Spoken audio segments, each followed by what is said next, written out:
Hello everybody, I'm Andreas Ottensamer, 30 years, just turned 30, and I'm Austrian, born in Vienna, and I live in Berlin, Germany.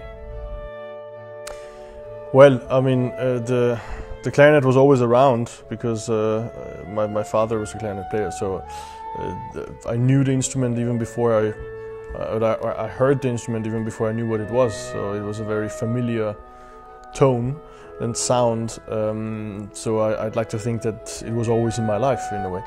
But I think it's a great choice to start with the piano. You know, it's an instrument which is very beginner friendly. So you press a key and the sound comes out. Not always the case with the clarinet or a string instrument. And it just gives you a very general and great overview of the harmonical structures also of music. So that's a great base to have for everybody.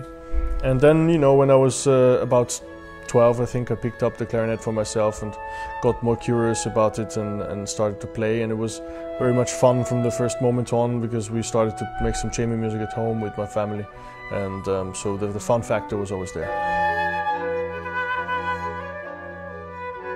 Oh, you mean without the part? It always changes, I guess. You think you can still play it and then you can't.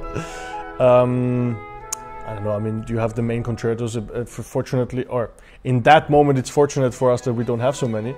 In all other moments it's not so fortunate because, of course, having a big repertoire is always great, like a violin player or a pianist. They have such wonderful concerti to choose from. So, you know, the main ones you learn also during your studies and you play them often in concert. But you know, I don't particularly think that you have to play by heart everything. It shouldn't be a sportive challenge. You know, it should make sense for you if you feel you can give more of yourself to the piece. Without or with the score, then you should go that way. It can even change on the day. If you don't feel well, then you do it or not. So it's not a given thing for me. Well, I think it's great. I think it's a big part of basically anything in you know, especially in the arts, but also be it sports or be it some other education, to share that with the younger generation that is not necessarily ready, if you want, for a big symphonic concert, but will enjoy the elementary kind of language of music just as much as someone who knows exactly what's happening in the structure, you know. So the kids or the younger audience will just be there and enjoy the entertainment in a way and get a step closer to what we do, which is great. And I think that's much more the truth of it than if you try to kind of popularize classical music with only playing really short pieces that are from film music or whatever, and then say it's classical music.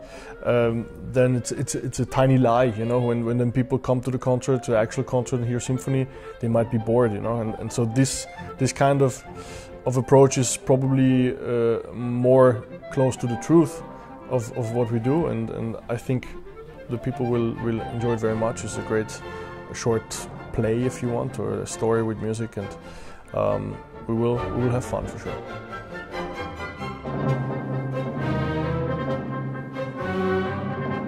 More the latter, yeah, for sure. I would say 70-80% probably. And it's part of the job, so you'd better enjoy it. Of course, there's hardships also. There's the negative sides. Of course, it's exhausting. That's natural. Yeah, that's how it is. But we try to keep that to a minimum, to make it as comfortable as possible, to make it as well organized as possible, and also to plan well in terms of to have always some places that are relaxing or fun in between that give you some energy. But yeah, sometimes you have to have a crazy schedule to fit in some important things, like it is right now actually. But you know, there are ups and downs.